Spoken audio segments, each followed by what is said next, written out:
6 o'clock. We'll go ahead and call to order the regular Planning and Zoning Commission meeting for Tuesday, June 24th, 2025. First on the list, roll call. Chairman Dana Hennis. Vice Chairman Brian Clark. Here. Commissioner Jeannie Greger. Commissioner Jim Main. Present. Commissioner Bobby Rosdello. Present. First on the agenda this evening is the consent agenda. I'll make a motion to approve the consent agenda. Second. All in favor? Aye. Aye.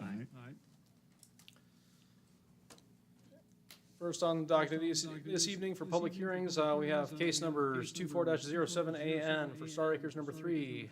Jessica. Good evening, Commissioners. Good to see your faces again. For the record, Jessica Hall, Economic and Community Development, 751 West 4th Street in Kuna. The applicant requests annexation of an approximately 37.5 acre subject site located at 5434 West Barker Road with an M1 light industrial manufacturing zone. This annexation is the third by Star Acres Properties, the first being 65.5 acres, which was approved by Council February 7th of 2023, and the second was approved by Council September 3rd, 2024, and that was about 10 acres. The accumulated annexation of these properties provide a future industrial user adequate acreage for development as it lies in our East Kuna industrial area. With that, I can answer any questions you have. Any questions for staff at this point? No. Is the applicant present? We have a presentation for us. If you wouldn't mind. And if you do me a favor, hit the button on the base of the mic there and state your name and address for the record, please. William Edwards, 706 South Willis Avenue, acting as a planner for Star Acres property. As Jessica pointed out, this is our third parcel in this vicinity that we're looking at annexing into the city of Kuna. It does abut already annexed city of Kuna property, both to the west and to the south being Star Acres 1 and 2. At this point in time, all we're looking at is annexation for the property into the city. Once a user is found, we will go through the proper processes that are approved by the city of Kuna for design review and preliminary plat. So again, this is kind of just annexation only. You get another bite at the apple when we've identified our use. With this annexation, we're not looking for anything beyond the zoning that is already approved and classified in the approved city of Kuna future land use map. With that, I'll stand for any questions you might have.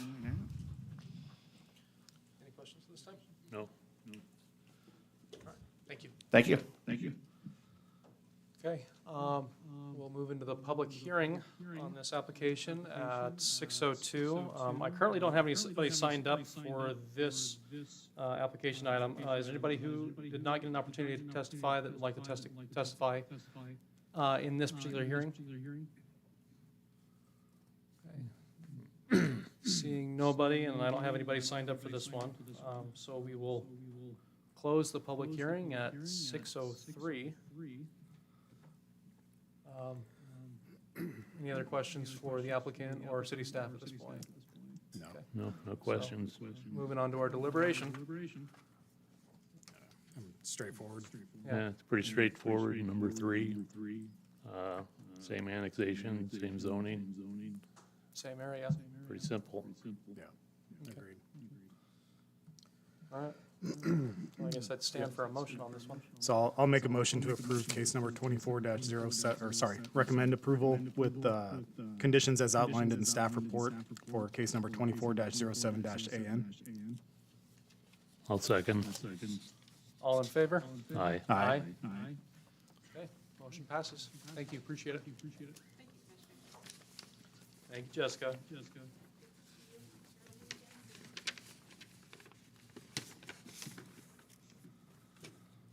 All right, next on the agenda this evening, we have case numbers 22-07ZC, 22-5-S, and 22-34DR, rezone preliminary plat, design review for Gallica Heights subdivision. Troy.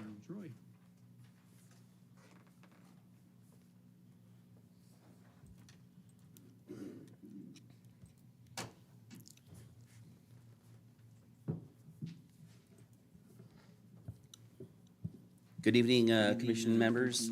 For the record, Troy Behunin, Senior Planner, CUNA Development Services Department.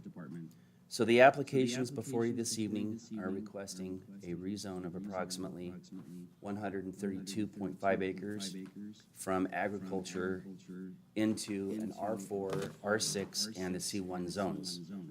They are also requesting preliminary plat approval to subdivide the site into 514 single-family lots, 103 common lots, 20 common driveways, 1 commercial lot, and a lot for a charter school. The subject site is located at the southeast corner of Columbia Road and Black Cat Road. The city's comprehensive plan identifies the subject property as mixed use and medium density on the city's future land use map, also called the FLUME, and this application complies with the FLUME. Staff would like to take a moment to note the extensive history since this project has basically gone on for 2 years. The project came before the commission in September of 2023 as a planned unit development. It included a rezone, a preliminary plat, a special use permit, and a design review. And they were proposing the C1, R6, and R12 zones to include a pre-plat for a school site as well that would bring 615 residential lots and 86 common lots and 1 commercial lot. At the end of the public hearing process, the commission voted to recommend denial to the city council for the rezone and the PUD and the pre-plat as well. The commission did deny the special use permit and the design review applications. On February 6th, 2024, this project did go to the city council as an appeal of the commission's denial for the SUP, as well as the design review.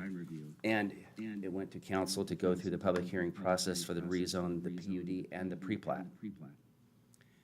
At the end of that public hearing, the council determined that the project lacked the following items in order to obtain their approval, and those items are: the rezone to high density was not consistent with the comp plan.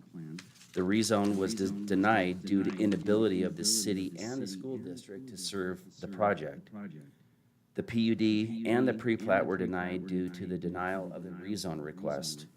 The council voted to uphold the commission's denial of the special use permit and the design review. The council signed the findings of fact and the conclusions of law on the 5th of March, 2024. On March 19th, 2024, the applicant filed a motion for reconsideration of the council's decision summarily. At the April 16th council meeting, the council received a memo from the director, Doug Hansen, stating 6 specific items outlined by the applicant in their request for reconsideration when deciding whether they should grant this request.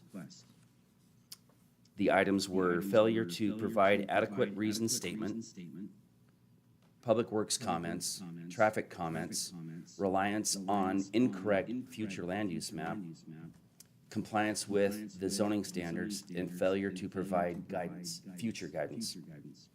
In this memo from Director Hansen, the legal considerations were provided, as well as 3 possible actions for the council that they could take. The council voted 4-0 to remand the applications back to the commission for a public hearing in order to address council's reasons for their denial.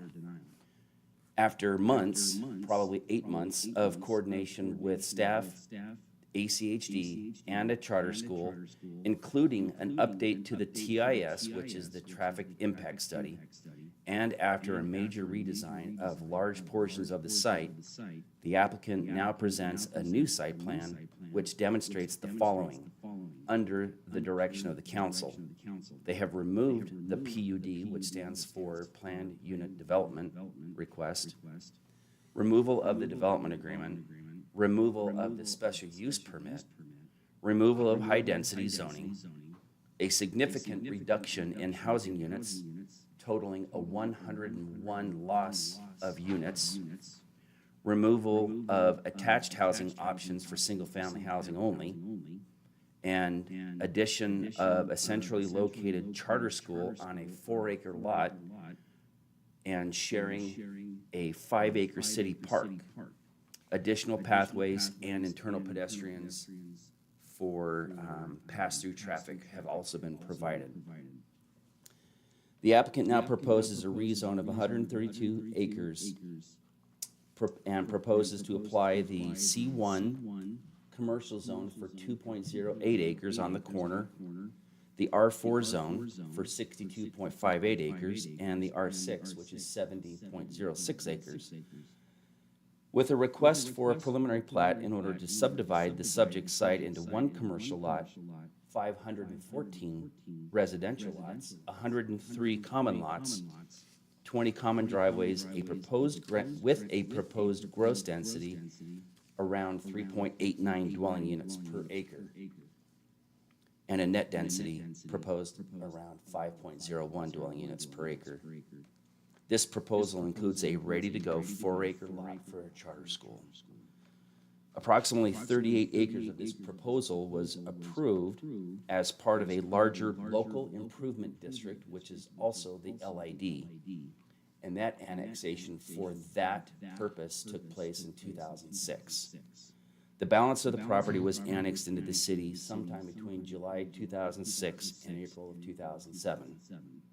Staff has reviewed the proposed rezone and preliminary plat for compliance with CUNA City Code, Idaho State statutes, the CUNA Comprehensive Plan, and should the commission recommend approval of these applications to council, and should the council approve the design review for this application, staff recommends that the applicant be subject to the proposed recommended conditions that are listed in staff's memo. I will rest for now, and I'll be here for any questions that you have. And I know that the applicant is here. They also have a presentation that they would like to make. Any questions from staff at this moment? No. Okay. If the applicant would like to come forward, please.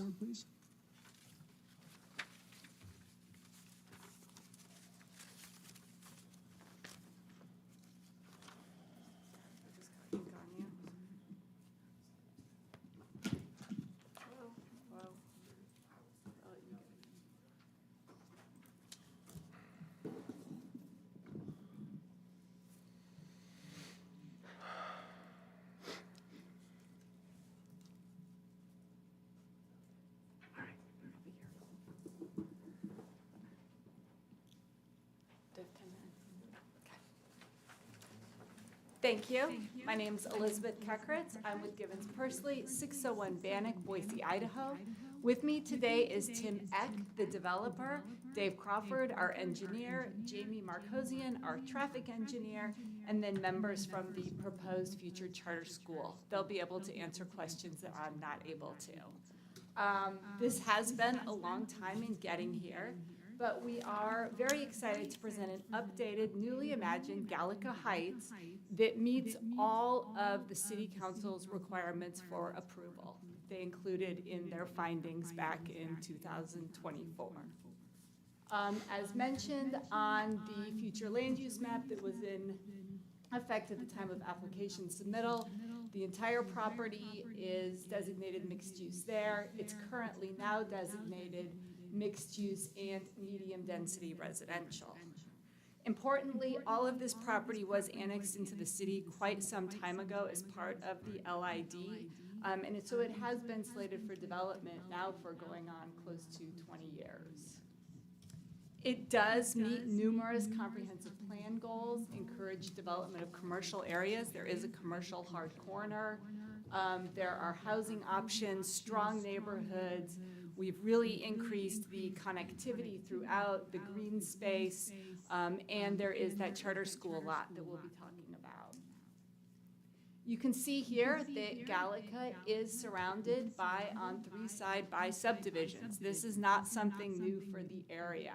Saddle Ridge is to the north, Homestead is to the east, and Sabino's Rocky Ridge, which is actually quite a bit denser, is directly to the south. The proposed zoning. The original, we had 422 detached single-family units. with 195 townhomes. Those have all the townhomes have now been eliminated. We are asking for the we originally asked for the R6, R12, and C1 zoning. We're now just looking at R4, R6, and C1 zoning. One of the things that many of the neighbors across Black Cat and across Columbia talked about is originally many of our more dense lots were located along those streets. This has been reimagined. Now all of the denser lots are all R4, and the minimum lot size in code is 6,000 square feet. All of these lot sizes come in at 8,300 square feet or larger along those roads to provide better buffering to the less dense neighbors to the north and to the west, as well as the larger lot sizes around the in-holding here. It gets more dense as you get more interior to the site, with the smallest lot sizes really are interior here, where we do have lot sizes that still continue to exceed then the R6 zoning. We're now including a public park instead of only private amenity space. We do have a recommendation of approval from the CUNA Parks and Recs Department. And we have the lot for what is a public charter school, and as I mentioned, the enhanced connectivity throughout. I'm going to skip over that because there's just a lot of color there, lack of color. Here's the open space plan. You can see there's the city park all along the canal. There is a 9-foot wide pathway. There's several pocket parts, as well as, it's a little bit hard to see, but there are increased pathways and connectivity throughout the development. And then here is the charter school and the public park. It really is a very synergistic use. The charter school has some of its own playground areas, green space, but it also is able to use the public park during the day. That's not exclusive use, but they would expect to have their kids be able to go out there and use this public park area that includes, you can see basketball courts, pickleball courts, a really large green grassy area to be used for soccer or lacrosse. So it's a really nice use of the space. But traffic. There is always traffic that we want to talk about. Someone is going to talk in a few minutes about the charter school and that there will be busing for the charter school, which does help alleviate some future traffic concerns. The charter school, of course, schools do have to receive conditional use permit approval, which requires their own additional traffic study in the future. There's always a big question about traffic. And so, and in this area, as we're going to discuss, there are numerous pending and proposed improvements to this roadway system to alleviate the impacts of traffic. As with all developments of a certain size, Tim Eck was required to submit a traffic impact study to ACHD, and he's received ACHD's approval of the study. To hire, I'm sure you know this, but to prepare a TIS, you hire a traffic engineer. These are people who aren't just regular engineers, but they actually go to school and receive additional accreditations on traffic. They really look at best practices, standardized algorithms and formulas used across the country in coming up with what is the traffic situation here and how can we best mitigate the impacts of this development. What I'm trying to say is they know what they're doing, and ACHD is also considered the expert, knows what they're doing, and they've approved the traffic plan and the traffic mitigation plan for this subdivision. So we start by reviewing traffic. Because this is a larger development, we had the traffic engineer reviewed development on all of these various intersections. But what I also want to look at here is they also do an estimate of where do the cars go from this subdivision when people pull out. And you can see here about 5% head south on Black Cat, 25%, if you add up these different numbers, head north on Black Cat and then spread out in different directions. 60%, the bulk of the traffic, as you had guessed, it heads east on Columbia Then it splits at 10 Mile, Linder, Highway 69, and some goes all the way across. And then about 10% they estimate is going to go west on Columbia and then spread out in different directions. So they really do look at this, where people, just all sorts of the demographics, where people live, where people work, in trying to make these determinations. So one of the things is with all of these developments the developer has to pay for a lot, for really all of these various improvements. And of course, the key intersections are heading at Black Cat and east on Columbia. So starting down here, right at the corner of Black Cat and Columbia, the developer will be looking at putting in a traffic signal at this location. These two improvements are currently proposed by ACHD, so they're not developer ones. And then the developer is also being required all the way up on Victory to put in another signal light. Heading down Columbia, it's unknown at this time. ACHD currently has some planned improvements for this intersection here at 10 Mile and Columbia, but they're going to have to submit an additional traffic study at about the 360th lot to see if there are even more changes that need to be made here. The developer will be putting in a turn lane going north at this location. And if ITD were to request any sort of funding for improvements here, they would be required to do that.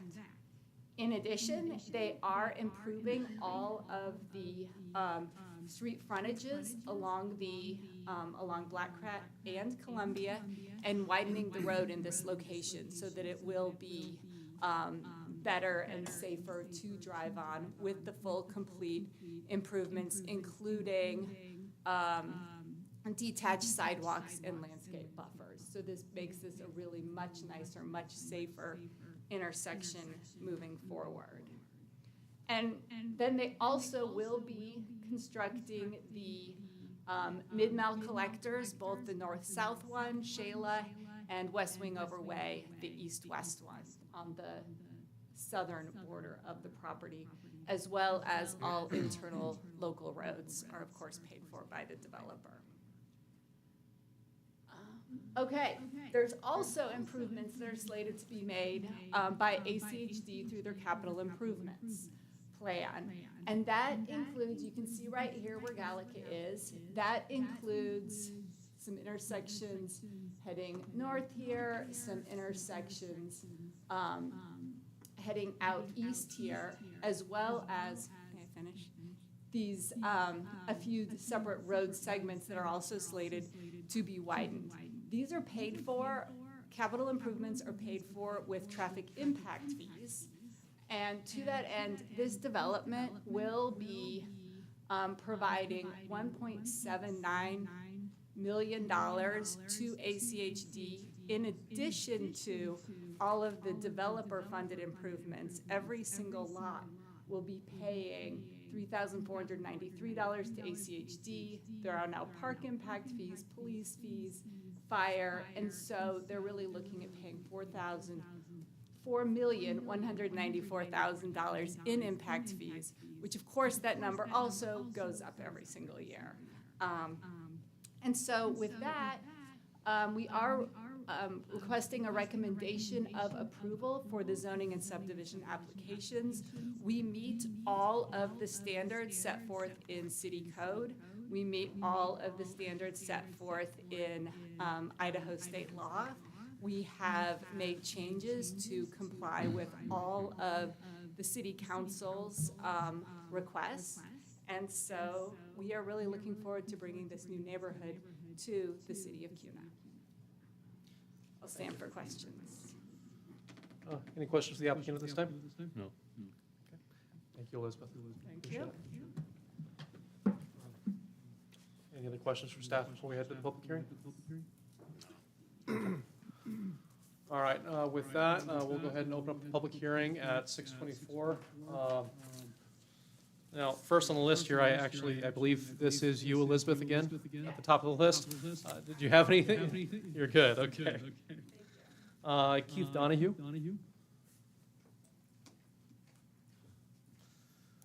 And if you will, please state your name and address for the record. Certainly, I'm Keith Donahue, 1811 West Residue, Boise, Idaho.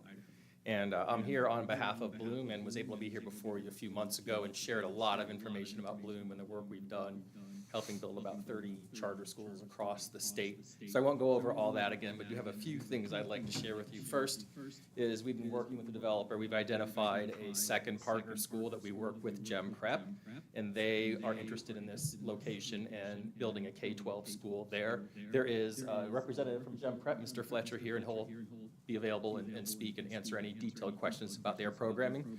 But they're probably our strongest partner. We'd be super excited to help them locate here in CUNA if it all comes together. And a couple items I wanted to recap that we covered before, but I think are important. Our charter schools are public schools. We're part of the public school system. We accept all students and serve all students, and it'd be illegal for us not to, so that sometimes is something that gets missed. Enrollment in charters, if there's more interest than space, is by lottery. So whoever gets in by lottery is in. And this includes all students, and charters design a primary attendance zone when they conduct their lottery, and students within that primary zone get a priority over all students outside the zone. And our schools have committed to including the city of CUNA within that zone. So those CUNA students in your community will get that priority. So just wanted to make that point too. I think that's important. There's also a myth that we often hear that charter schools don't serve special education students, and I just wanted to spell that. Again, that would in fact be illegal.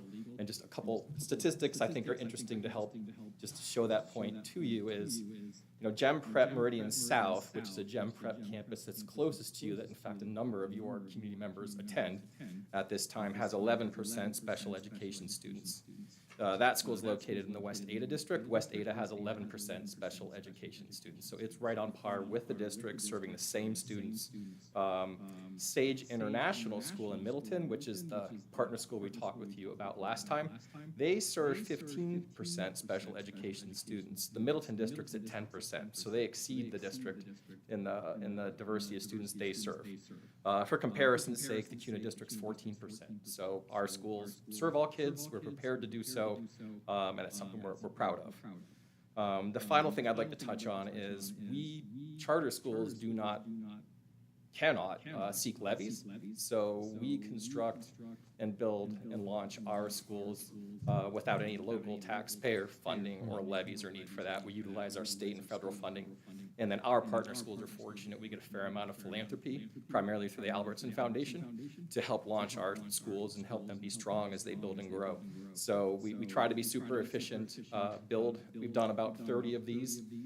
We know how to launch a strong, good school, and we'd be excited to do so with the Gem Prep School and serve your community. So thank you, and I'm available for any charter school-related questions that may come up. Appreciate it, Keith. Next on the list, Ken and Tammy Huff. All right, thank you. Jim and Dane Grow.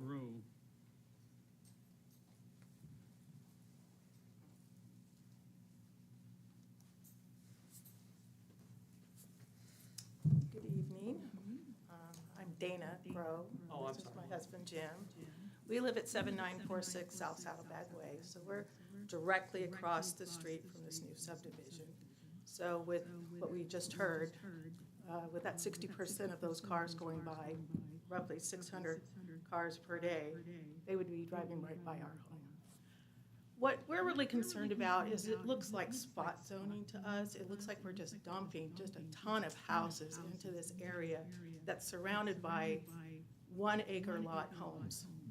It's on every side of it.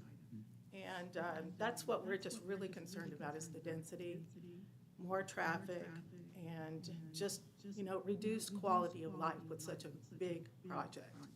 And looking at that, to me, it just looks like greed. If you look at the open spaces compared to the homes, there's very little for that many homes. In our subdivision, we have 26 acres? The common area across the street with this subdivision, I think they're proposing 1.7 acres. Where's everybody gonna go when they see 25 acres right across the street. They'll be in our property. So we ask that, we just oppose this. And we would like to see R1, R2, R4. That's really all we have to say. Well, and I want to reiterate, they gave a great speech on these traffic impact studies. I don't believe them. I can leave my house at 7:30 in the morning and I can sit to the exit to get onto Columbia Road and I can sit there for 10 or 15 minutes before I can get my car out on the street. It is non-stop traffic. And then you propose to dump another 1,000+ cars into this area. It is crazy. Yeah. And we're just afraid it's really going to impact the value of our home. You know, being right there next to all of that, it just, it'll make life unbearable. Thank you for your time. Thank you. Next up to testify, we have Bob Wilson.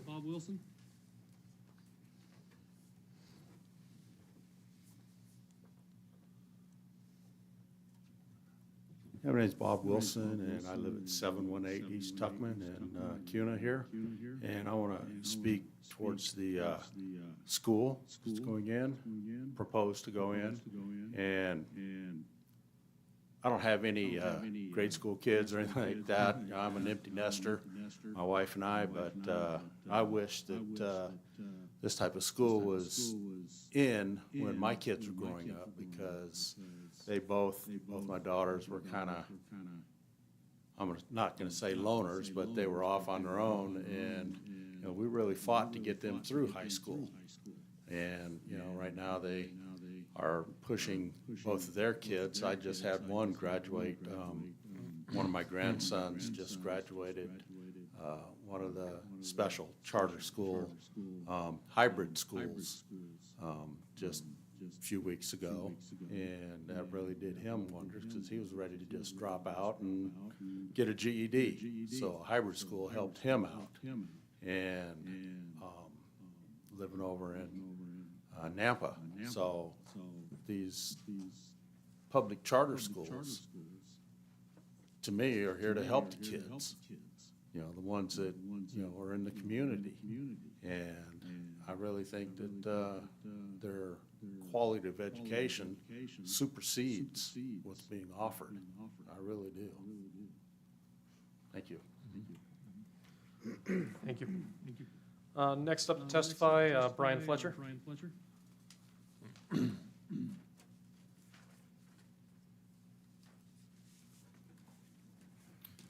Thank you, Commissioner and Chairman and Commissioners. My name is Brian Fletcher, 12547 West Elmar in Boise, Idaho. And thank you for the opportunity to visit with you tonight. I am with Gem Prep, and I actually was the CFO for the Cuna School District for 7 years, so sort of like coming back home for me tonight. A little bit about what Gem Prep is. Our Gem Prep is, as Keith mentioned, a free public charter school. It doesn't charge a fee. We're funded the same way that every other school district and charter school that's free in Idaho. Our mission is to provide a robust academic experience for students with an emphasis on college prep. We strive to have the majority of our students graduate school with 18 college credits or even a potential associate's degree. And while this is our focus, our interest is really serving all students regardless of what their goals and interests are. We currently have 7 schools across the state of Idaho. We have 3 in Meridian. Keith mentioned South, which is on Lake Hazel. 1 in Nampa, 1 in Twin Falls, 1 in Pocatello, and our online school. And collectively, we serve over 3,200 students across the state. We're currently working on our 8th school in Idaho Falls, and we anticipate it opening up in the 26-27 school year. A little bit about the school here that would be in Cuna. When fully built out, it'd be about 50,000 square feet, and it would serve 574 students. And that would be K through 12 students, so all the way from kindergarten through 12th grade. And today we actually are serving 145 CUNA resident students who are at our various Gem Prep schools. Not surprising, the majority of those are up at our south location, about 96 of them. Gym prep will be open and available to the entire community and not limited to the students who reside in the Gallica development. As Keith mentioned, the attendance zone would expand and cover the city of Kuna. And as an estimate that was shared with Gym Prep is that Gallica will generate about 250, 260 potential. Might be 10, might be more. K through 12 students, which even if 100% did enroll in Gym Prep, there would still be considerable capacity for other students across the city of Kuna. We'll be offering busing and child nutrition services in year 1 of operations. And we typically provide 1 or 2, depending on what that demand and student count is for buses in that first year. And then when we're fully developed out, we offer usually around 4 or 5 buses to cover routes. In closing, to say that this is just a quick snapshot of Gym Prep as a whole and our vision of Gym Prep Kuna. And I'd like to thank you for your time and also thank the developer for the space, the opportunity, and the land. And we very much are excited about being a part of CUNA and being able to serve the CUNA community. With that, I'm happy to answer any questions that anybody may have. Right, any questions? No. Thank you, appreciate it. Thank you. Next up to testify, we have Rose Sellers. Hi, my legal name is Ursula Sellers. I go by Rose. My address is 8121 South Old Farm Place, Meridian. I'm here to represent the United Homeowners of the Homestead Homeowners Association, as well as we've recently been joined by a family from the Iron Horse subdivision across the street. We are your neighbors. I'm representing, I have to say it, my husband, Robert Reyes, warrant officer to Reyes, is away with the United States Army right now. He's not here. Several of our members are out of town today. If any of our members are here today, can you stand? I'm not sure all who's here from the coalition. Our members are myself, Robert Reyes, my husband, Dennis and Marcy Durant, 8352 South Old Farm Place, Meridian, Kenny and Tammy Huff, 8397 South Old Farm Place, Meridian, Don and Carol Joyce, 3723 West Columbia Road, Meridian, Bill and Shauna Bach, 8115 South Old Farm Place, Meridian, Lori Kelly, 8260 South Old Farm Place, Meridian, Dan and Connie Skogrand, 8167 South Old Farm Place, Meridian, Justin and Kelly Van Way, 8054 South Old Farm Place, Meridian, Jim and Amy Negamir, 8351 South Old Farm Place, Meridian, Dennis Wilkerson, 8305 South Old Farm Place, Meridian, Jeff Smith, 8259 South Old Farm Place, Meridian, Jim and Pat Clayton, 3865 West Columbia Road, Michael A. Clayton, 3865 West Columbia Road, Richard and Christy Jones, 7957 South Old Farm Lane, Meridian. We have formed the Preserve CUNA's Heritage Coalition to strongly oppose the traffic corridor directly behind our homes and the continued push for R6 zoning in the Gallica Heights subdivision.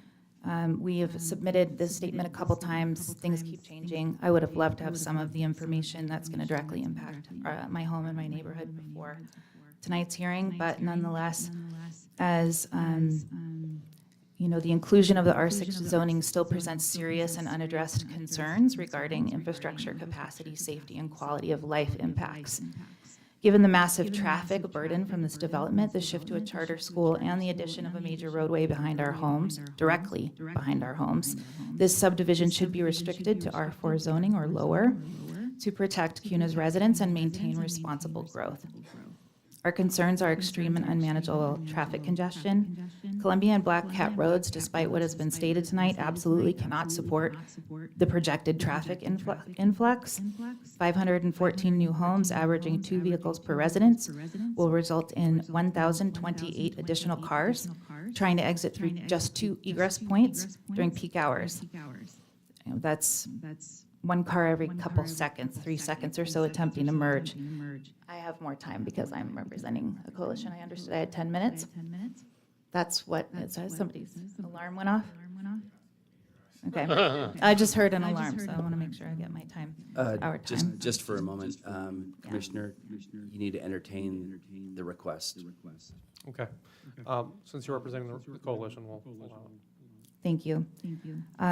So with a collector road added behind our homes, thousands more vehicles will be stopping and going at all hours, turning our backyards into an endless stream of noise, pollution, and congestion. This level of congestion is completely unmanageable and will lead to dangerous road conditions, longer emergency response times, and increased accidents. What wasn't called out is there is a very significant blind hill at that corner. It was kind of funny, like when the developer was showing the plans, I mean, there's just, it's as if we don't exist. The words Shayla Road was just over my neighbor's home. It's kind of insane to see. Our neighborhood is already compromised by that blind hill on Columbia Road, just past the entrance to our subdivision on Old Farm Place. Thousands more cars added to the corridor will turn an existing risk into a deadly hazard. And frankly, guys, we're going to have screeching brakes, street lights, and the exit that's coming into the proposed Shayla Road extension is those headlights are going to come straight into my bedroom window. The charter school will worsen congestion. I'm a proponent of charter schools. I think they're wonderful, terrific. Bring in Gen Prep into an R4 neighborhood. This is completely irresponsible. The character of the neighborhood is R1. The whole area is R1. This is, honestly, I worked my whole life for this property. You guys are talking about destroying, absolutely destroying our investment and our enjoyment of the home that we hope to die in.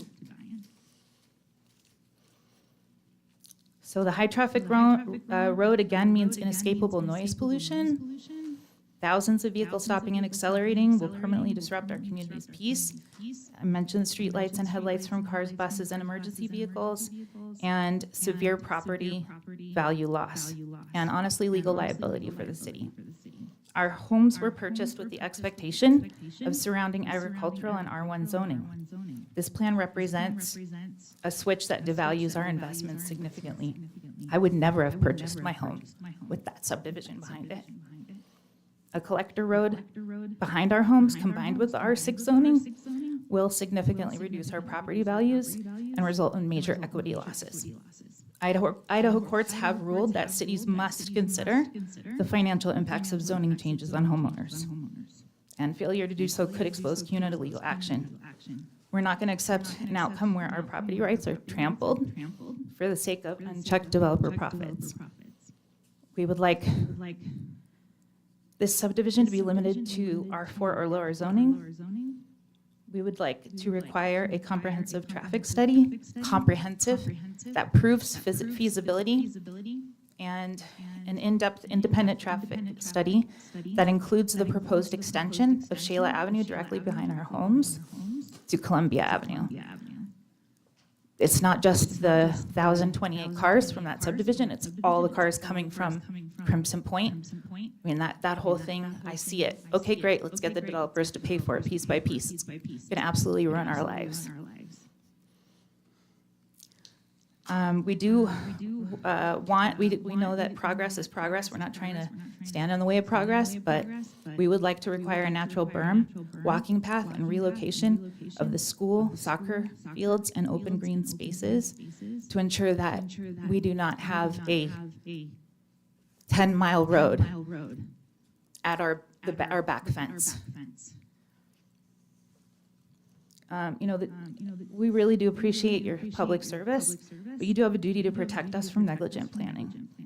And this project, though it's quite buttoned up and quite the impressive, empirical evidence has been put together, I think we can all see that this monstrosity has no place in this immediate vicinity. We are very serious in our opposition to this subdivision, and we are ready, willing, and prepared to seek legal action to stop this development. We ask that you stand with us and protect CUNA's heritage. Thank you. Thank you. Okay, I've got two marked not to testify here. Last to testify this evening. We'll just double check here. Renee Stewart, you've marked not to testify? Okay. Thank you. And same for Veronica Peterson, just double checking. Thank you. Last on this, currently to testify, I believe this is Dan Van Grove.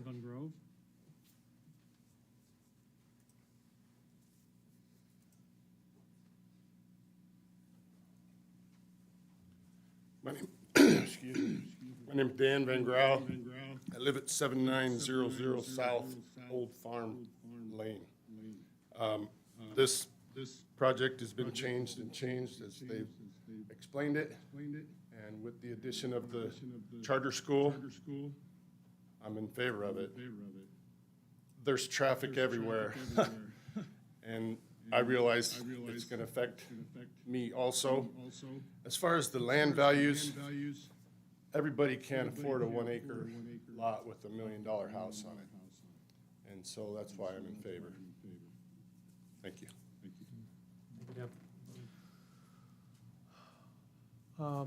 Elizabeth, do you care to rebut?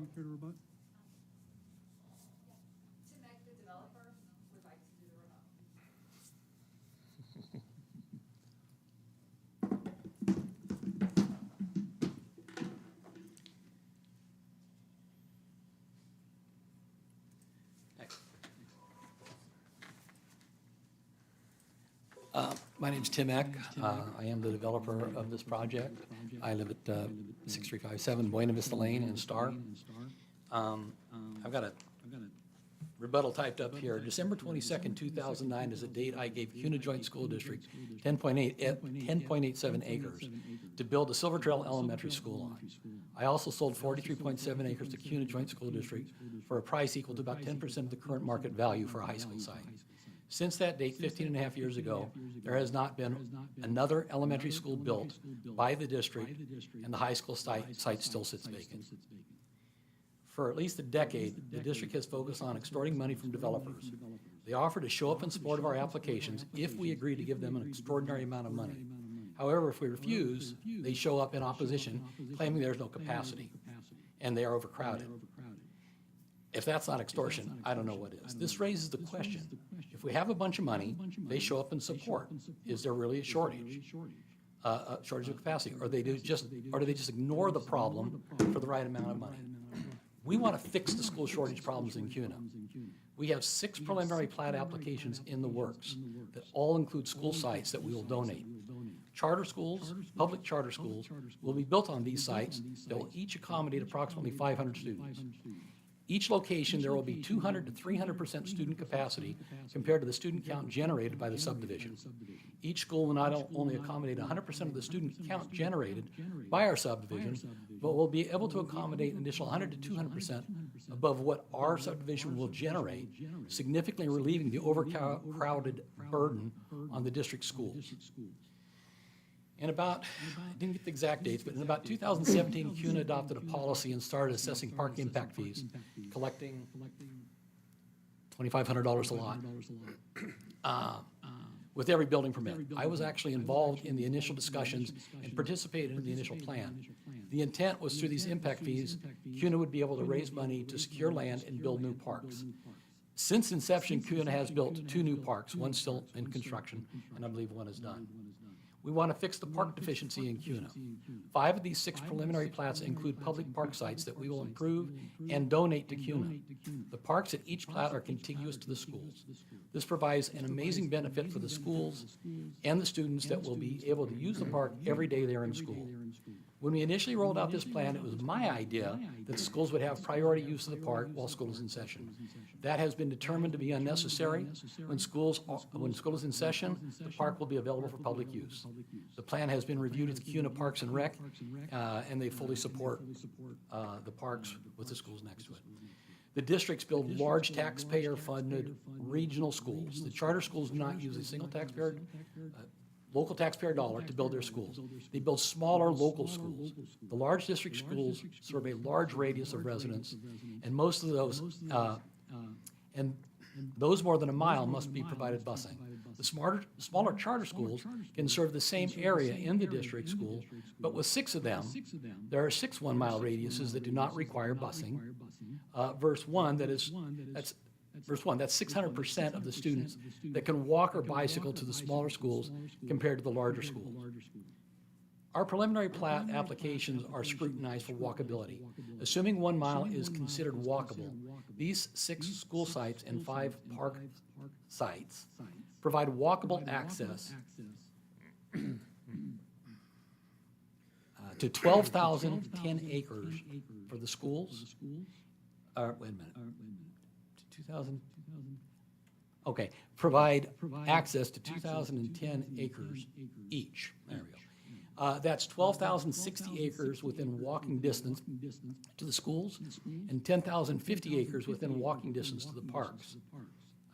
I ask you to help us help CUNA solve the school overcrowding problem, the public park shortage. 2 of these plats are appropriately located and have school park sites large enough for a district grade school as an option to a charter school and public park.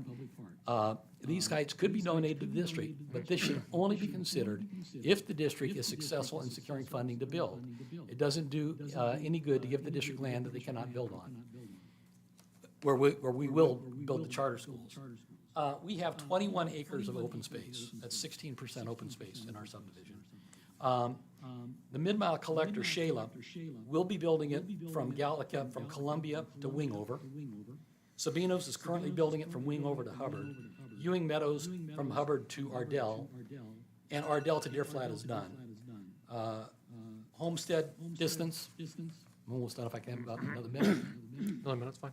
So we mapped out the distance to the surrounding homes because that was of concern.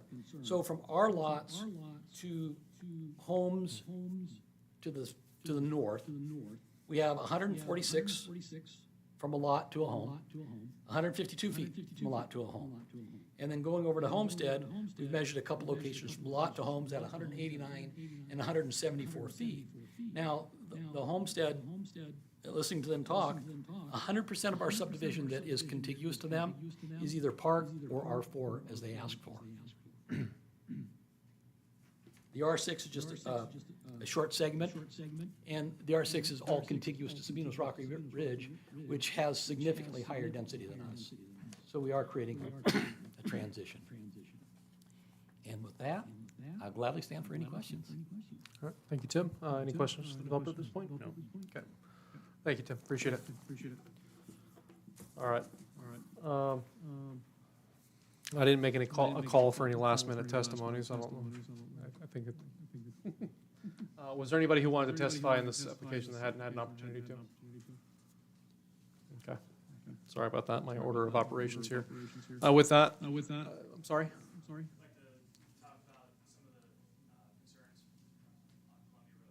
Okay, and you're with the developers group? Okay. Is that considered part of the rebuttal, or?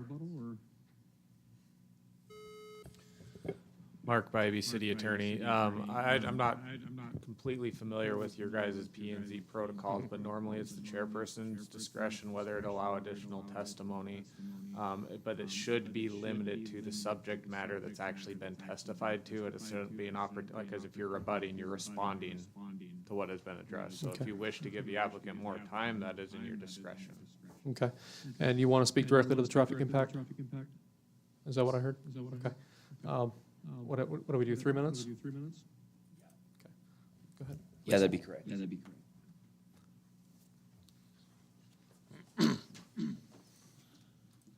Commissioner, members of the council, my name is Jamie Markosian, traffic engineer with the development, representing Kittleson & Associates, 101 South Capitol Boulevard, Boise, Idaho.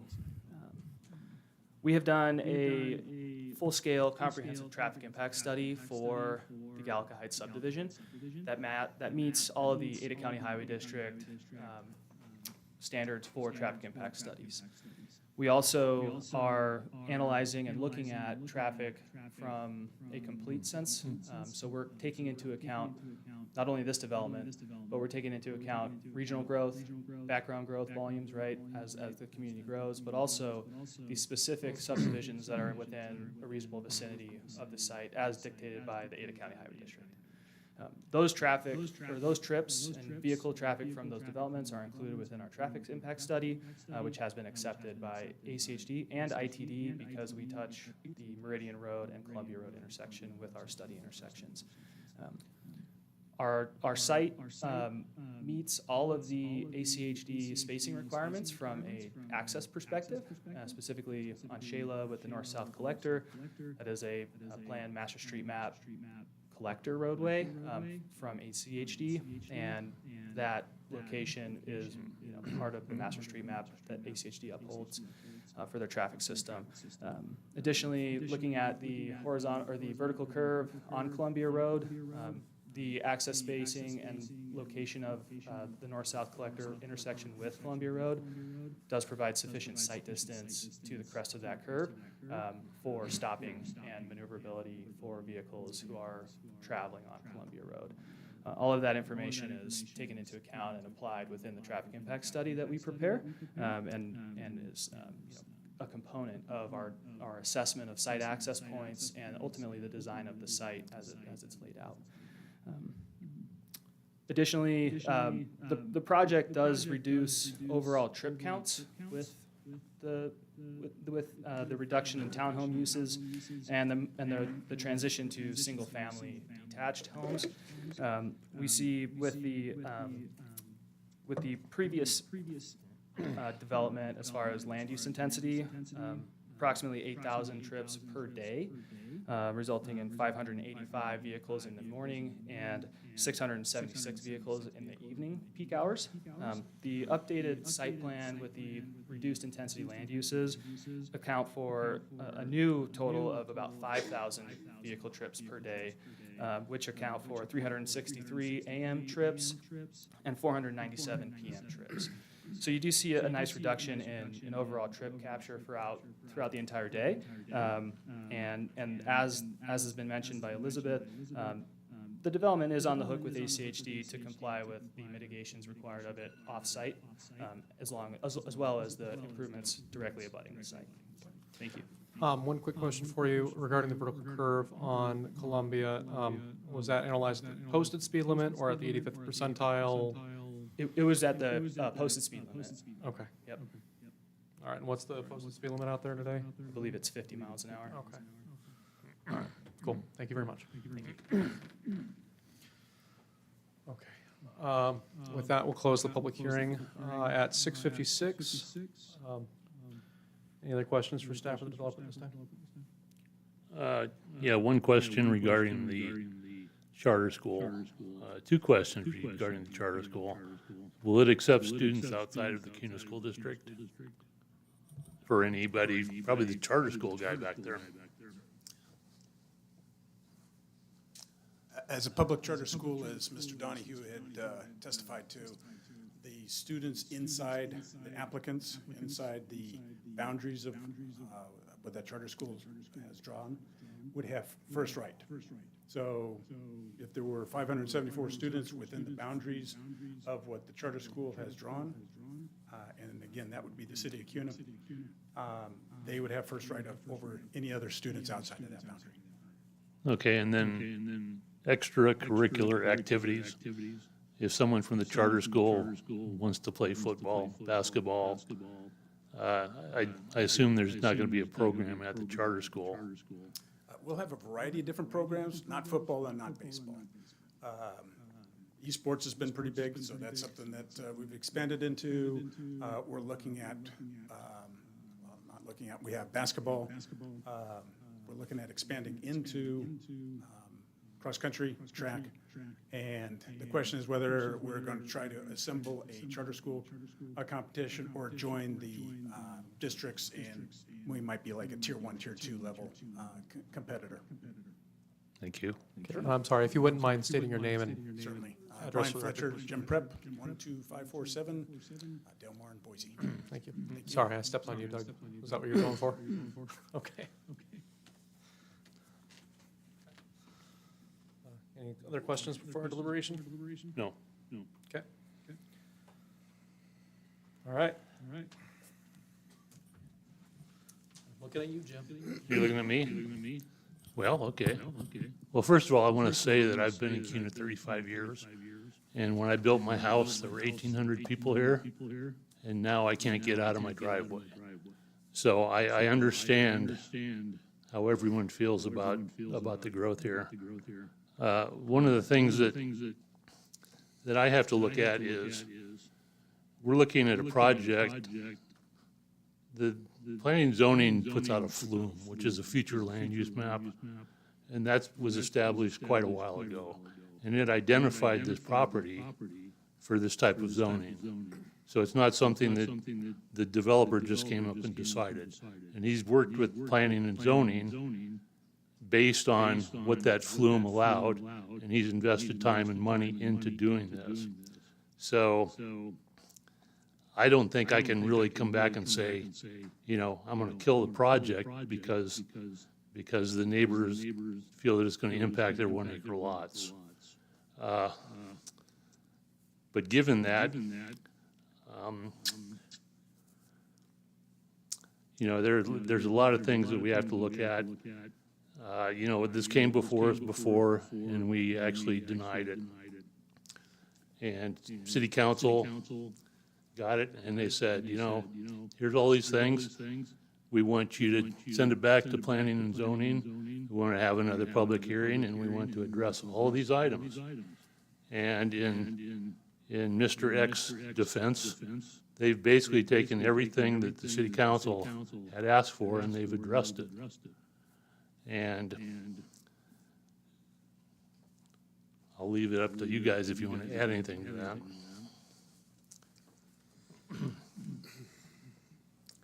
Yeah, I mean, it's a tough one. I hear, you know, the community members and what they're saying, and, you know, unfortunately, it's, you know, for me, when I see the mixed use areas that are being used in primarily for residential, it's not really generating like a mixed use, you know, environment in that area. And, you know, sitting here looking at the map and seeing, you know, the large lots that are around it and surrounding it, you know, it's definitely, you know, tough from our perspective to look at it from,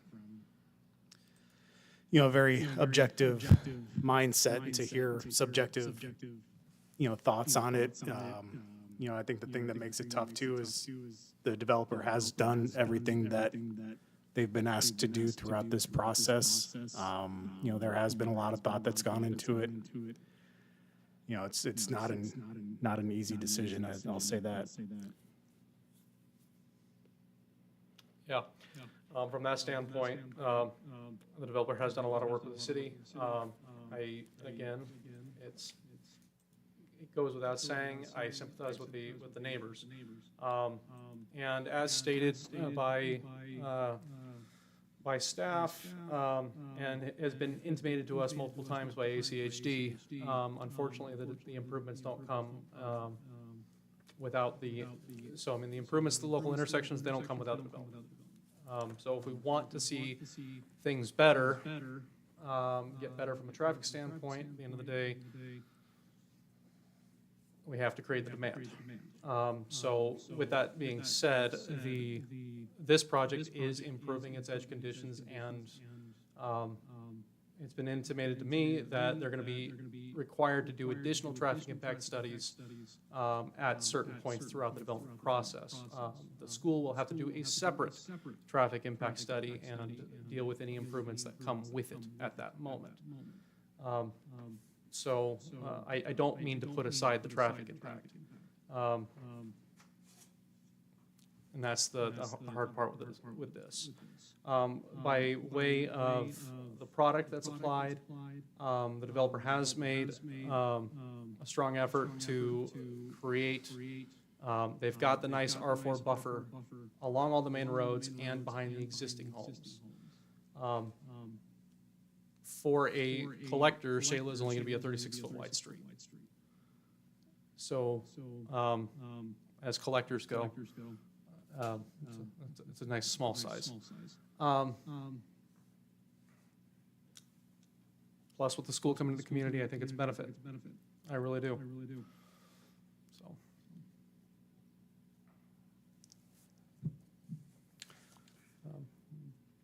Any further questions? Anything else? No, no questions. At this point, I believe I'd stand for a motion.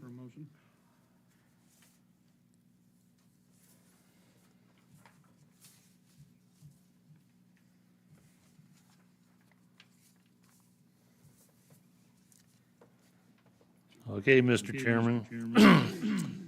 I move to recommend approval of case number 22-07-ZC and 22-15-5 with conditions as outlined in the staff report.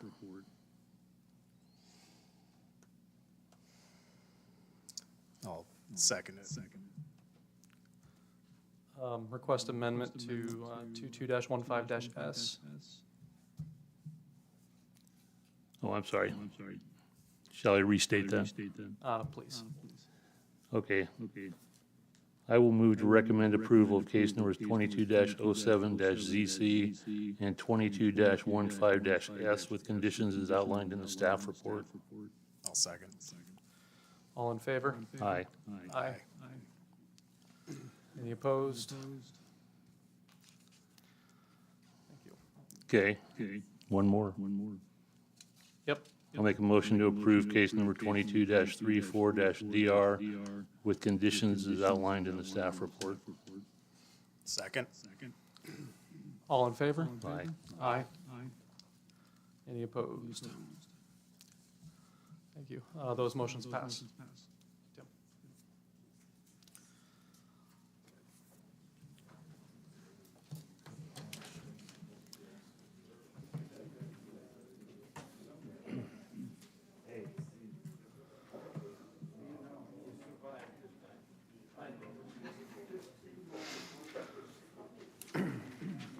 Take a quick 2 minutes to let the room clear. Yeah.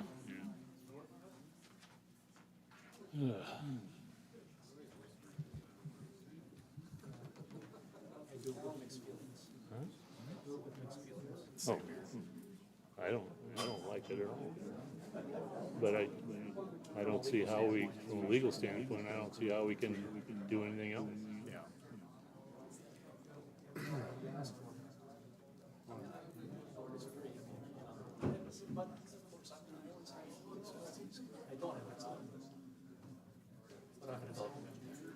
Yeah. I mean, The problem is like the time to change all that stuff would have been when city council said, we'd like to see these changes come up. They did. Right. Or when they're developing the flume. Yeah, Yeah. that's the big, When you get to this point, it's hard to say. Yeah. All right, we'll reconvene at 7:07. Okay. Next on the agenda, we're moving to our business items of the evening. First up is case number 24-09-DR, design review for Journey's End Park site. Doug. Good evening, Commissioners. For the record, Doug Hanson, Planning and Zoning Director, 751 West 4th Street, CUNA. The applicant is submitting a request to modify the open space for Lot 30, Block 1 of Journey's End Subdivision Number 3. The open space proposed for this lot originally included a pool and clubhouse, which was approved by the Planning and Zoning Commission on November 24th, 2015, with the Journey's End Preliminary Plat Landscape Plan. The applicant has shifted and now proposes a park site to include a gazebo, playset, picnic tables, benches, and a pickleball court. Upon review, staff finds the application to follow CUNA City Code. Staff would recommend, if the commission approves case number 25-09-DR, that the applicant be subject to the conditions as listed in staff's report, as well as any additional conditions imposed by the commission. With that, I will stand by for any questions.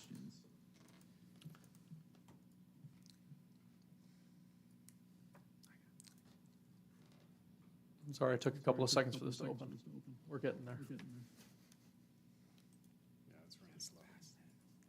All three of us clicking on the same file here. Would you mind bringing up the landscape plan by chance? Yes. And the applicant is here this evening for any questions you may have. Okay. Any questions for staff at this point? I don't have any. No. Okay. If the applicant would like to come up and share. And if you don't mind, please state your name and address for the Sure. record. Mr. Chairman, for the record, it's Steve Arnold. I'm with 18 Land Consultants. Address is 1785 Whisper Cove, Boise, 83709. So there's not really much to fill in, but I will give you a little bit of the background why some things have changed on this. We originally showed where the townhomes are. They were basically an attached fourplex, long and skinny and wide. So that's what shifted things to the west. The other thing that changed is we originally came in with 25 fourplexes, but there were some issues with our boundary and the footprint of the fourplex that we ended up building was larger than the footprint we used to put together the SUP map. So we went from 25 fourplexes down to 23, and then our townhomes that we were originally showing were about 1,000, maybe 1,100 square feet in some. And then the ones that we ended up designing they're 3-bed, 2-bath, anywhere between 15 to 1,700 square foot. So we increased the size of those. So when we did that, we got a smaller footprint where we're showing the park site now, but we did make up for that open space to the north of here. There's about another 7,000 square foot park. So we had to eliminate one of the fourplexes at the very north portion of the boundary. So that's why we're ended up where we're at. If I were to put a pool and clubhouse here, it would be more like a hot tub and potty room or something. It's just, it got too small. So with that, I'll stand for any questions.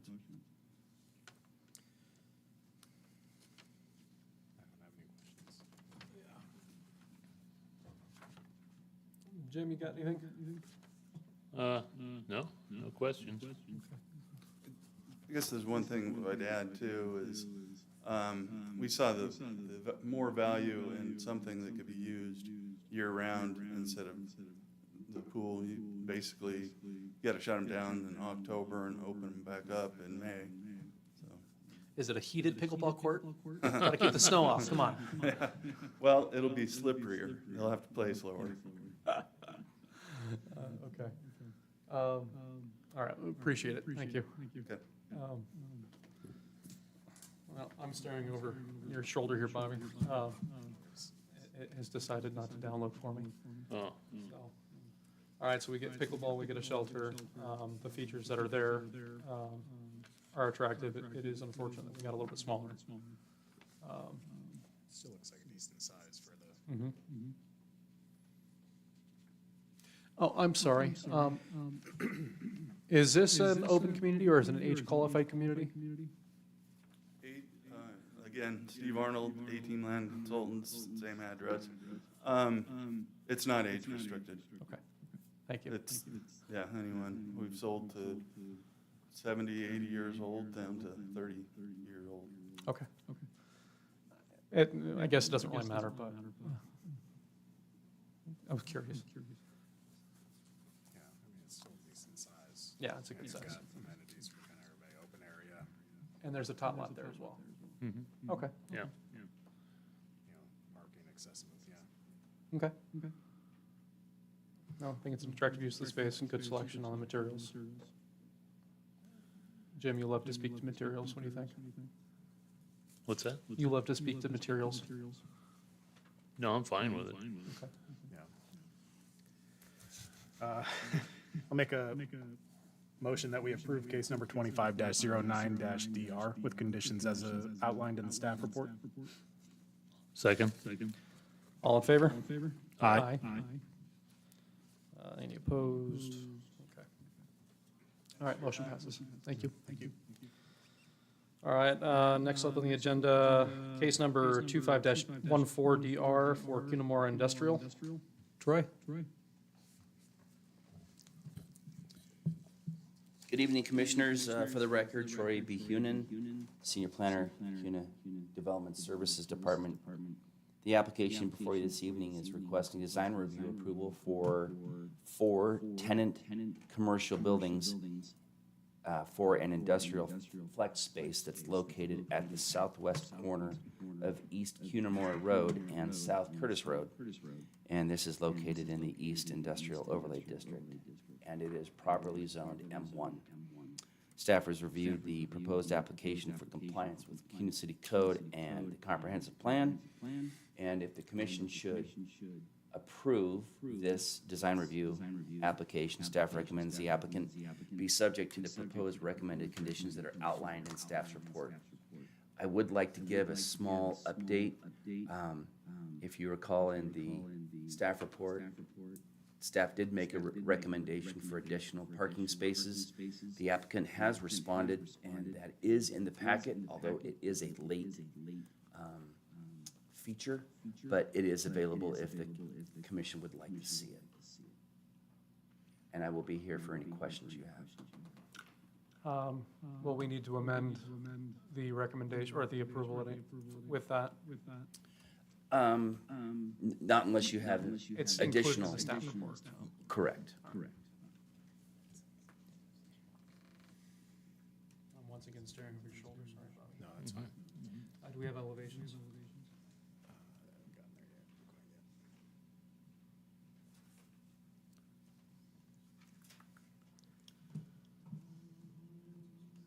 See it. Landscaping site plan.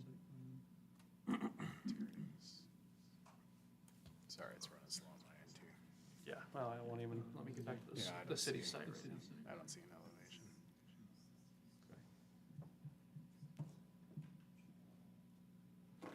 So 4 separate buildings. Was the applicant here this evening? On this one? Hi, how are you? Did you have a presentation for us? I'm sorry. No, I do not have a presentation. I'm just here for Okay. questions and comments if anything comes up. All right, very good. Were there any elevations available? Are the buildings designed at this point? Yeah, there's one in here. Oh, there is one? Yeah. Sorry, we're hunting Or through there the was packet. one. Slow computers tonight. Oh, there was one in the packet that I had on my computer at home, but I don't see one here. Might have to open it up separately.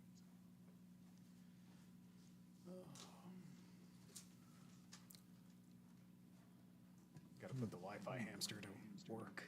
Got to spin a little faster.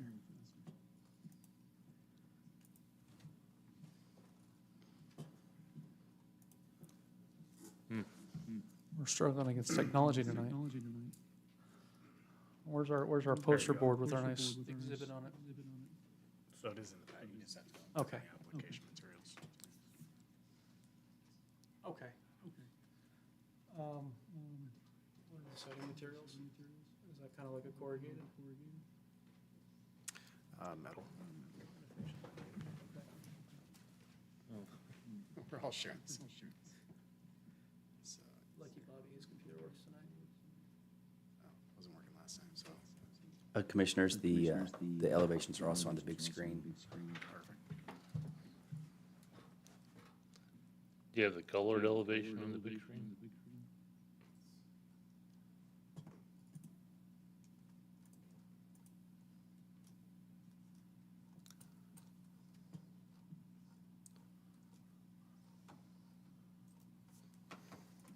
Let's see if I can get to Google Maps here.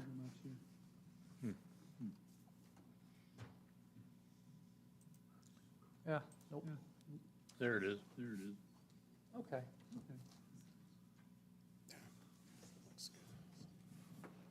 For industrial. Yeah. This is the kind of industrial I really appreciate too. That's a really good use of space. Yeah, it's a flex building, Yeah. so. My favorite kind of office, actually. Is it? That's what I'm working out of right now. Yeah. Okay. All right, do we have any questions for the applicant at this point? How many additional parking spaces did you include And with if the you city could s- request? And if you could state your name and address for the record, please. Good evening, Commission. My name is Lauren Allen, and I'm representing Hatch Design Architecture, located at 200 West 36th Street in Garden City, 83714.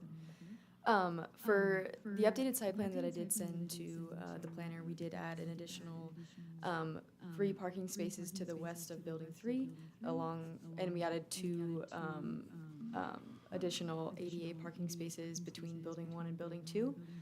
But there is room for more parking if it needs to be any parallel parking against Building 4, Building 3, and potentially Building 2 as well, as recommended by staff if needed. Thank you.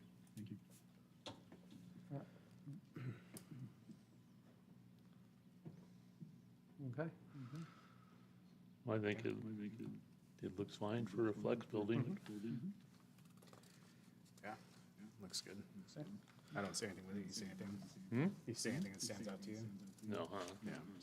No, it looks fine, as long as the parking that staff recommended was taken care of. All right, stand for motion. So I'll make a motion to approve case 25-14-DR with conditions as outlined in the staff report. I'll second. All in favor? Aye. Aye. Aye. And, okay, thank you kindly.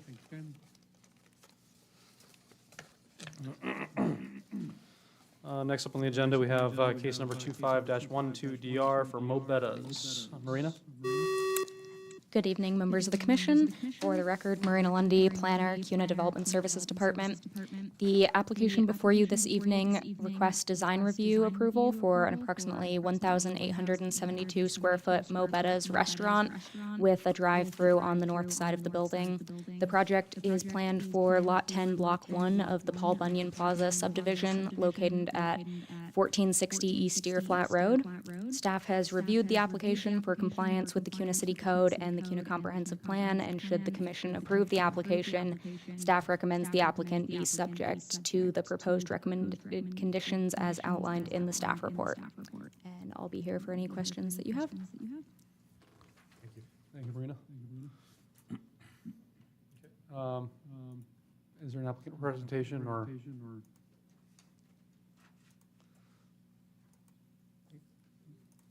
He's even got the Hawaiian shirt. Let's go.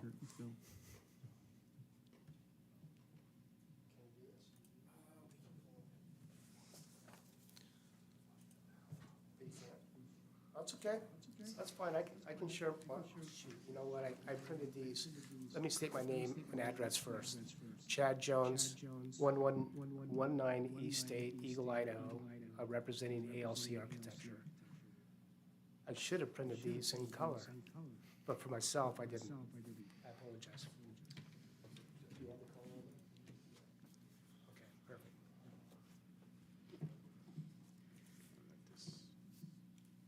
It's not Mo Bettas. Sounds like a take five. Just about there. Oh, dear.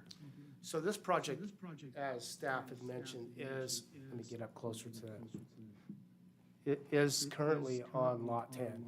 Right now, this is going through a preliminary final plat process, and it will be, I believe, I want to make sure I get this right, I think it's Lot 1, Block 1 of Paul Bunyan sub number 2, which is scheduled for council next month.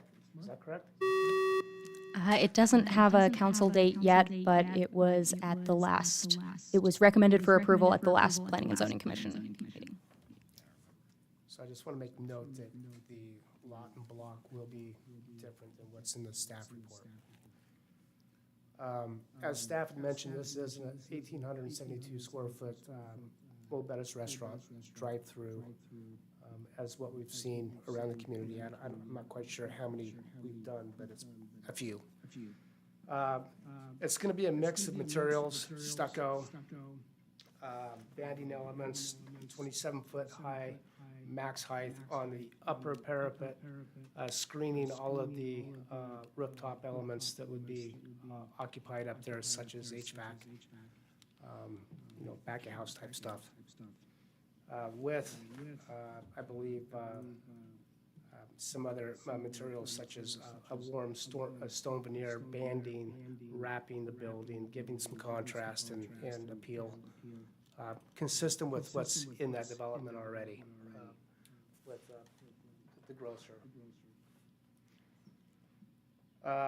Ingress will be off of Deer Flat Road within the development. Utilities are to the site and will be extended from Deer Flat into the site. We've worked with Public Works already and identified any of those potential issues that might occur with supply and you know, getting rid of waste and all that stuff. At this point, I don't know if there's a whole lot for me to explain about a Mobetta's other than what it is. I'll stand for any questions. Yeah, I have a question. As far as the building goes, I see no issues with the building. But I'm looking at your site plan here, and I don't quite understand your traffic flow. So the traffic flow, it's a shared drive going into Lot 1 and Lot 2, the future Lot 1 and Lot 2, Block 1 of Paul Bunyan sub number 2. I don't know if it'd be better for me to kind of point, or I can have you point. Well, here, why don't I ask you the question? Sure. Okay, you've got Mo Betters, and Sure. you've got the oil change place. Right. And when the vehicles leave the oil change place, they go out and they hit the north-south road, which is a two-way road, correct? But then, yeah, the north-south road, you've got one lane going north, one lane going south, correct? Correct. But then, on your site plan, you've got the drive-through line, you've got cars stacking in the southbound road, and you've got cars coming out of the lube shop. And how do they actually get out of the site? Do they get in the drive-through lane? So as they enter the site, down below, see the trash enclosure? Yes? There is a drive aisle. I wish I had, that we could zoom that up a little bit, but there's a drive aisle just south of that trash enclosure that allows traffic flow back into the stacking lanes of the Take 5 that's located on Lot 2. And as they egress out of getting their oil changed, they'll come back out and take that drive north-south between Mobetta's and back out to, so there's an ingress into Take 5 separate from the ingress to Mobetta's. Okay. But then when they leave the oil change place, Right. it dumps them right into the drive-through line. Are they supposed to get in the drive-through lane and go out to the north, or are they supposed to turn into the southbound lane? That's actually a two-lane, that's a two-lane drive-through. So one of those lanes is dedicated to egress from the Take 5. So we don't have cars crashing into each other as they're trying to get their food from Mobetta's and coming out of their oil change. People backing up from the parking spots there at the oil change. Yeah. Going into the Right. drive-through lane as well. And the illustration is indicative of probably people's primary behavior, unfortunately. Right. So, I mean, you know, I'm the last one who wants to put a stick in those spokes here, but that's a really good point. That is potentially a conflict on the site.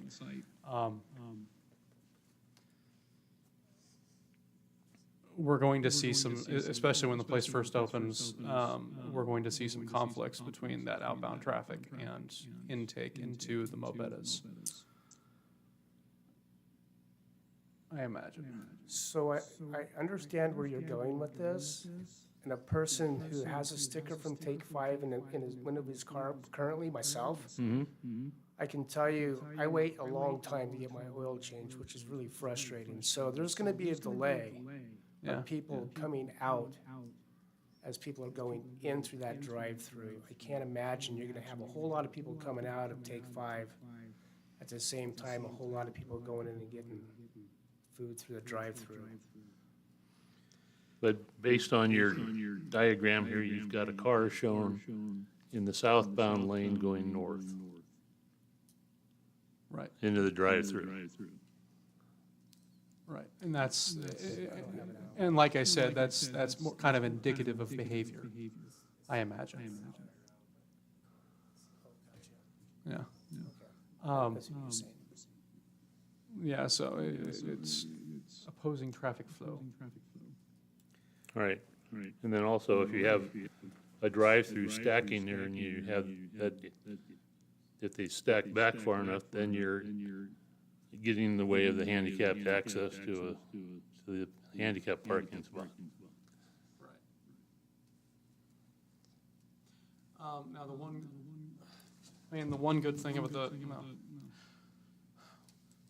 I don't know if this influences us at all, but the one good thing about Mobetta's business model is that they are they aren't cooked to order. They're almost like a buffet style.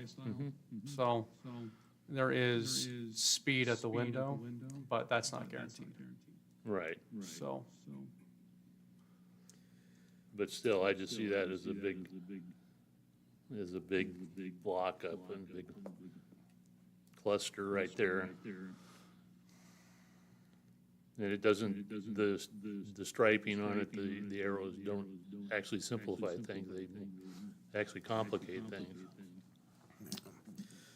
Yeah, my thought is, when you look at oil change places that we have in Kuna, we don't have a lot. So I anticipate that when this place opens up, it's probably gonna be busy. I don't think I'm as worried about the volume of traffic with the oil change, the Take 5, as much as it is the traffic and the volume for the restaurant. Primarily around meal times and stuff like that. You've almost, the orientation, it kind of doesn't make sense. If it's not busy on either end, I'm sure it'll be fine. But if something gets busy, you're either blocking people in from the oil change, you're blocking parking in, and then trying to get people out, trying to back out from Mobetta's if they decide to walk in. I have a educated guess that it's going to be frustrating for somebody on a regular basis, depending on what time they go. The pattern of the flow on paper doesn't look like it makes much sense. Maybe if it was just one or the other, but when you put them together, it's confusing.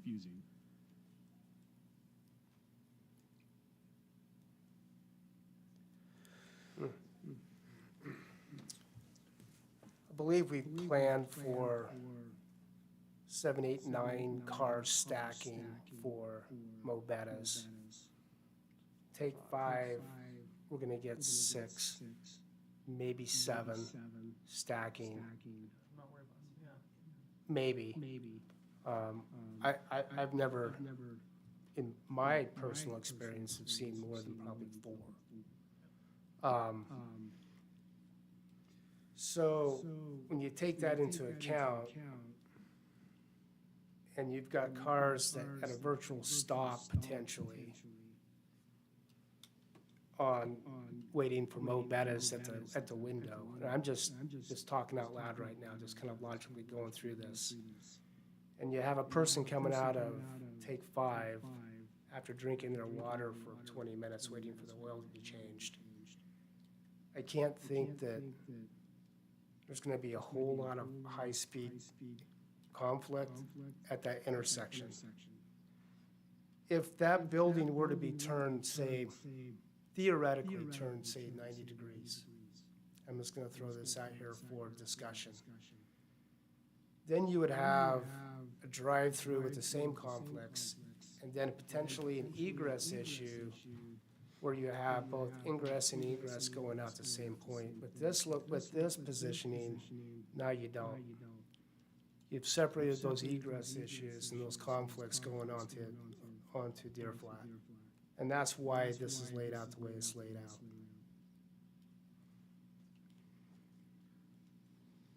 site planning is a delicate art, isn't it? It is. No, I mean, it's one of those things that you go back and forth and you scratch your head for days. Which building are you talking about rotating 90 degrees, the Mobetta's? The Mobetta's. I mean, if that were to happen, which, but, just so you know, we've done that. Well, yeah, I imagine. And you said you're in charge of the Take 5 application as well, the I am. design? So have you looked at rotating the Take 5 in different orientations with Mobetas in this? The problem with the Take 5 rotating it is you're still gonna have an egress, and they're still gonna come out the same way. There's only one way to stack cars going into those bays, and there's only one way for them to come out. Rotating them, which we've done, presents other issues with egress out of those bays and getting them back around with just the turning radius of the vehicles coming in and out. So this is by far the most efficient layout that over time we've come up with. Absolutely.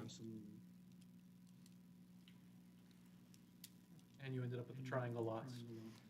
Well, you know, They're not my favorite.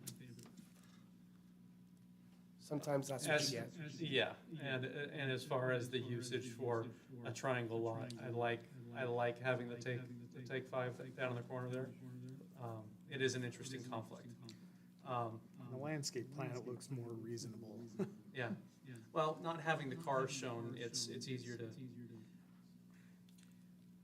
One would hope that the northbound traffic going into the Mobetas parking lot would know to stay to the right side, but there is gonna be potentially the conflict, with the ADA space. Where is the primary entrance? Is there a pedestrian access entrance to the Take 5? Because what I'm kinda spitballing here is, would we be in violation of any, ADA guidelines if we were to switch the ADA stall to the south of that bank? No, and actually, the access would be the ADA stall at Mobetas, where it's located now. The access is directly to the east. If you see the ADA stall directly to the east on the Take 5 site, that's where the access from the public street occurs. Then it needs to be there. Yeah. It does need to be, okay. Yeah. Yeah, that's what I was looking for. Yeah. Perfect. Okay. So is there any way you could make the drive-through lane 2 lanes? To allow for overflow going out Are that you looking for like an overflow? Well, I'm looking for someone pulling out of the Take 5 to be able to turn right and go on the outside of the cars stacking in the drive-through. Yeah, it's gonna cut into the landscape buffer. Well, there is a landscape buffer there. There's a big ditch that we have to contend with and some utilities.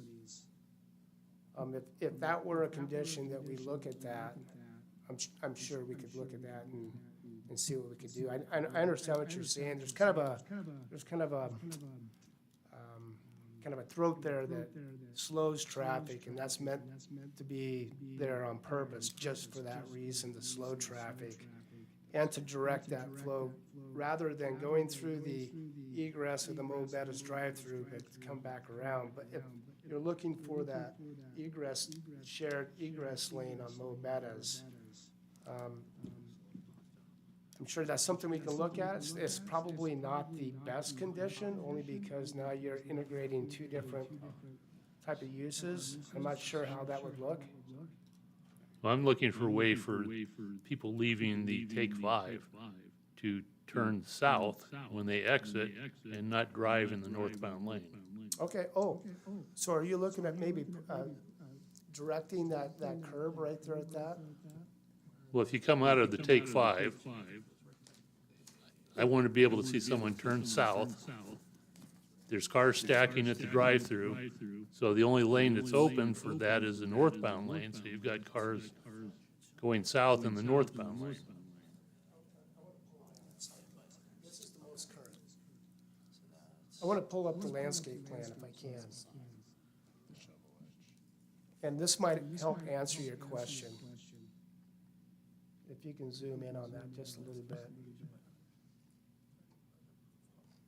Yeah, got a little blurry.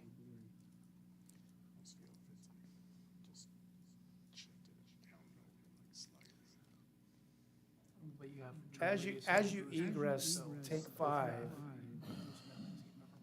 it straightens out and creates a visual block. Is that in our packet here? Yeah, the landscape plans, yeah, we're staring at it. Are you? Yeah, if you want to take a peek. One big screen right here. Yeah. You know, look at. So that's meant to be there on, very purposefully to slow and direct. To indicate to the folks coming out of Take 5, you need to take left rather than going straight. Okay. Honestly, I mean, looking at the site, it is crammed in there, and it is a good use of the space. I guess,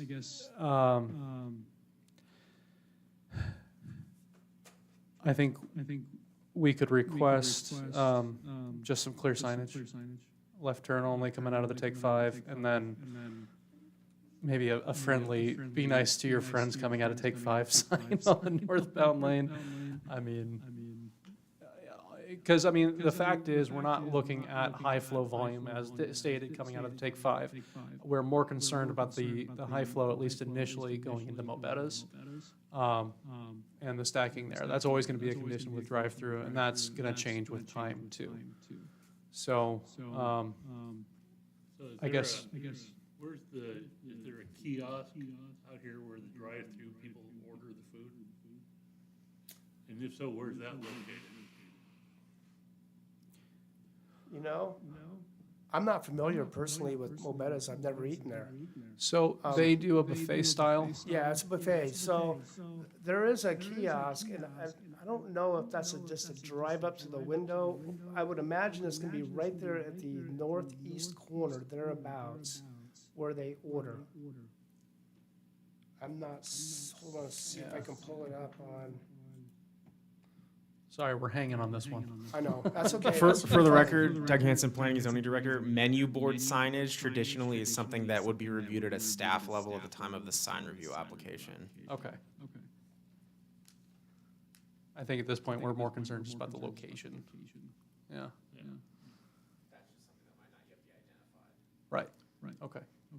Well, I think that where you come out of the Take 5, there needs to be a left turn to where you can go south on that roadway. So I don't think that we can have stacking of cars in the drive-through line in a southbound lane.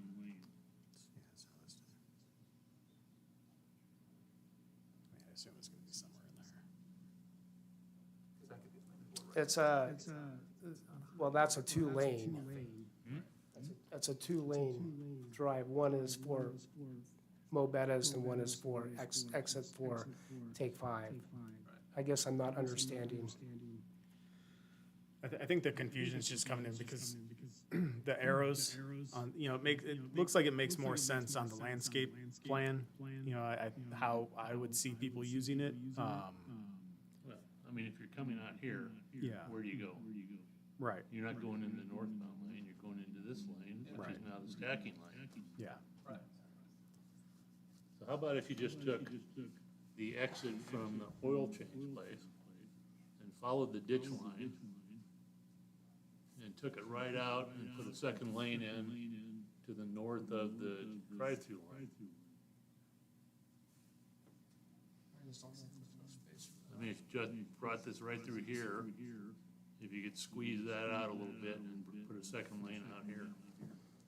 Scroll down, let's look at the bottom here. What's your required landscape buffer to the south? I don't want to even talk about eating into it, but entertain me. Or entertain the idea. I will, anyway, sorry. There, for the record, Doug Hansen, CUNA Planning and Zoning Director, there's no landscape percentage requirement for commercial businesses. It's just we require a landscape island per certain number of parking spaces. Okay.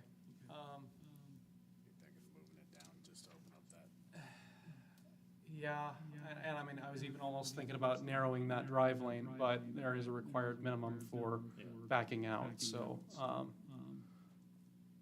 I'm just wondering if there's an opportunity to swap some space from the, removing a portion of that southbound lane and having the Take 5 traffic go out to the north. Parallel to the stacking. I don't know if I like that either, but we're playing armchair planner here. That's okay. In looking at it, if you don't mind me piping up and just kind Yeah. of playing along.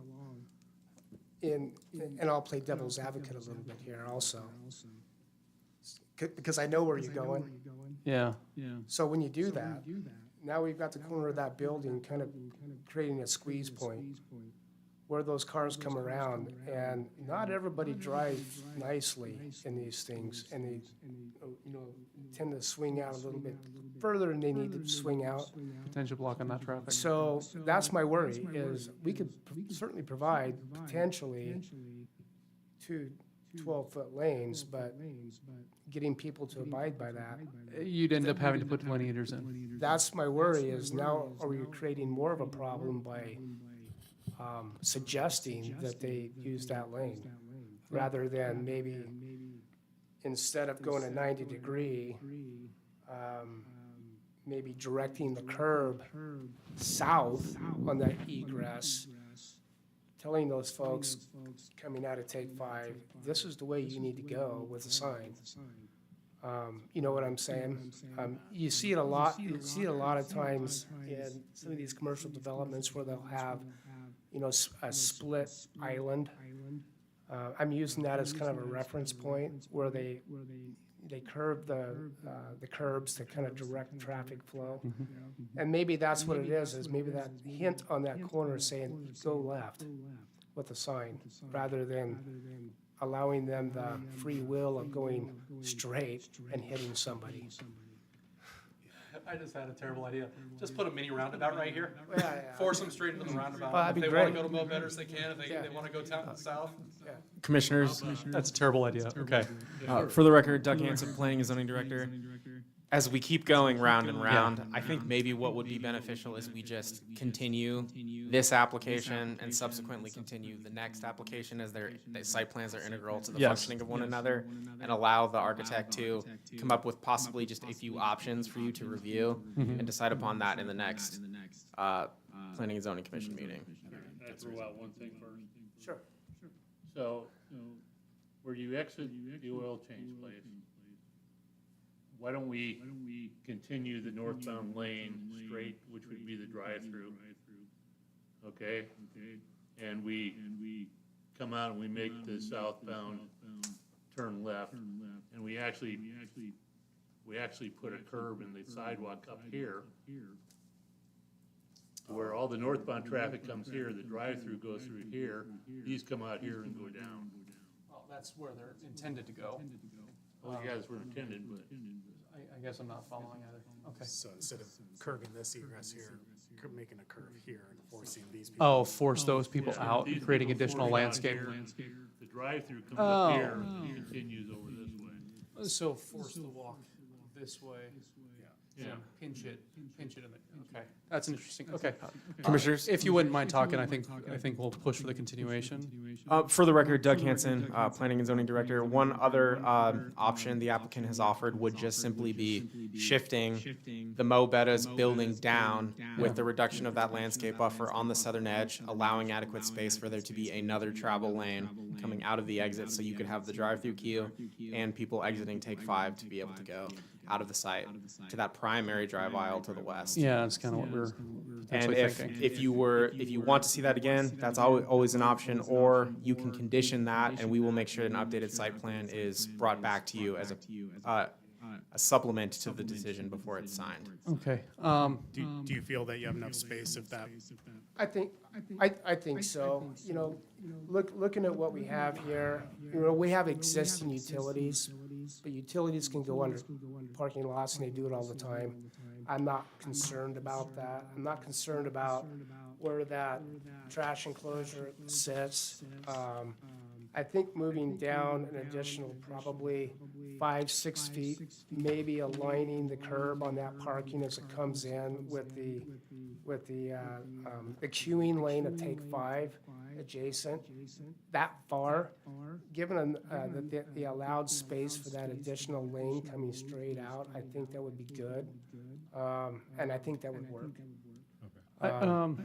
As an alternative, so going to the north, what's along the north? Is that another access driveway north of it?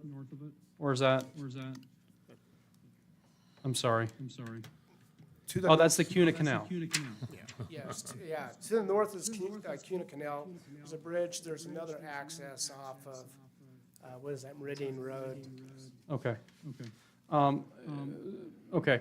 I liked, so as an alternative, Commissioner Main's thought process is kind of interesting. The thought would be to just play with the curb. I'd love to draw it. Follow me if you will. I apologize. Oh, Chairman, for the record, Doug Hanson, Planning and Zoning, we're gonna have to continue this. This isn't, we can't be manipulating things that were submitted into the record that we won't have record of to take forward. So we can take this direction that we've received tonight and incorporate it into the site plan and bring something back before you at the next meeting. Can we look for one more alternative and come back at the next meeting? You can, yeah, we can discuss it, but. 2 seconds. The thought process, as well, is just push this curve out and then come back. That way making it really clear that the drive-through is to remain on that outside edge and then allowing that free traffic to the south. Sure. Because I like the site as is, and adding that additional driveway to the north kind of bothers me. Sure, absolutely. And if you want to make that as a condition that we do that, I'm absolutely fine with that, because I think that will work. Having done this for nearly 30 years, I think that would actually work, better than the lane going through. Can we condition that as is? Okay. Yes. Okay. And do we need to see that site plan again, or can you guys just verify that? For the on way record, Doug out? Hanson, Planning and Zoning Director, we will make sure that we have the updated site plan and it's a supplement to the decision, so you're seeing it when you approve the consent agenda, that it's a part of the packet. All right. Sorry, we got there. Okay. We'll still need to do the separate hearing real quick for the 2513. Okay. Correct. So I'll stand for a motion on this one. Jim, you want to take this one? Go ahead. Okay. So I'll make a motion that we approve case number 25-12-DR with conditions as listed in the staff report, as well as the conditions mentioned by commissioners regarding the exit of the Mo Betta's drive-through traffic, as well as the exit of the Take 5 traffic into the common lanes. Does that make sense? I think so. Close enough. Close enough. I'll second that. All right, all in favor? Aye. Aye. All right, last up, we have case number 25-13-DR for Take 5, Marina. Good evening, members of the commission. For the record, Marina Lundy, planner, CUNA Development Services Department. The application before you this evening requests design review approval for an approximately 1,517 square foot Take 5 oil change facility. The project is planned for Lot 10, Block 1 of the Paul Bunyan Plaza subdivision located at 1460 East Deer Flat Road. Staff has reviewed the application for compliance with the CUNA City Code and the CUNA Comprehensive Plan, and should the commission approve the application, staff recommends the applicant be subject to the proposed recommended conditions as outlined in the staff report. I'll be here for any questions. All right. I don't know that we need to push any harder on this one. So I think I'll, do we have anything from a elevation and architectural standpoint that we need to discuss? I don't think so. They look the. Yeah, and if it's the architecture of the local, or else our friends at planning would not put it in front of us. Yeah, I don't have a problem with the The elevations look good. elevations of the project. Okay. So I'll stand for a motion with the same additional conditions. So I guess this, all right. Yeah, it's all yours. I'll make a motion to approve case number 25-13-DR with conditions as outlined in the staff report, as well as the conditions mentioned by commissioners with the exit lanes from Take 5 and the exits coming from the Mo Betta's drive-through lanes. Second. All in favor? Aye. Aye. Aye. All right. Thank you. Appreciate it. Thank you for your patience. Thank you, staff, for your patience. Thanks for your patience, Mr. Chairman. Stand for a motion to adjourn. Yeah, I'll make a motion to adjourn. Second. All in favor? Aye. Aye. Oh.